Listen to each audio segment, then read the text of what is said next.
ito, simulan natin sa pinaka maganda. Ito po, ang tawag po namin ay pabalat. Ito po yung pastillas wrapper ng mga taga San Miguel. Yung nakita niyo po kanina sa Alberto Witangcoy ay taga Malolos. So ito po yung mga taga San Miguel. Ito po yung gawa ni Nanay Luz Ocampo na tubong San Miguel.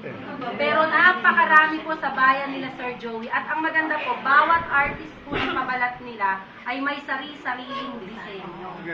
Parang So ito po, disenyo po ito ni Nanay Luz. Pero karamihan po ng mga disenyo nila ay native, kung tawagin nila, o yung mga bula-bulaklak, at saka yung mga nagsasayaw ng pandango sa ilaw, mga ganun. Bahay kubo. Bahay kubo.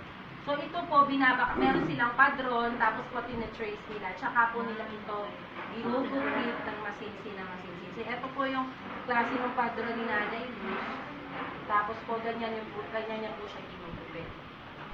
Hindi na nga lang po natin makasama si Nanay Luz kasi po medyo matanda na, 92 years old. At sa ngayon po nasa San Miguel siya. Dahil po yung mga anak nasa PayPal visit kasi, kaya pinuwi muna sa San Miguel. So ayun po yung dito na po siya sa Malolos nakatira kasi po yung anak niya dito nakatira. Pero talagang po yung San Miguel. San Vicente po. San Vicente po. So ito po si Nanay Luz, ang aming master rapper. Master rapper. Akala ko si Francis M. So, isa po, sa mga ginagawa niya ay ang inukit. Yung kugaya, inukitan niya ito. Tapos po, minapatamis. Meron po siyang term. Basta kapag ano, papatsuin mo. Sabi ko, may patsu. Papatsuin. Ano nga kapag na yung papatsuin? Hindi napatuloy mo na dyan. Papatuyuin. So, patsuin.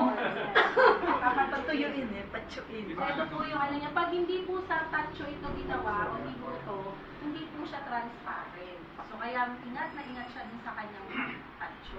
Nawawala yung pagka-verde. Opo, nawawala. Kasi yung tatso, kanya yung copper. Copper. Ako doon, yung copper yung matatanda. Opo, tatso. Ito po,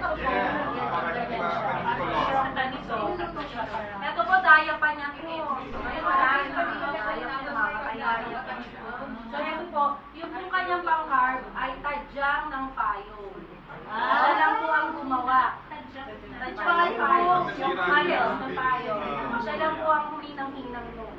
So, ito po yung pang-pukan niya ng laman. Pinakaraya, ang tawag dito, one-fifth. Tapos po, ito yung pang-kilo. Ito yung tadyang naman talaga ng payong. Diba, naka-curve. Tapos, yun po. Ito lang po ang hindi tadyang ng payong yung panghiwa niya.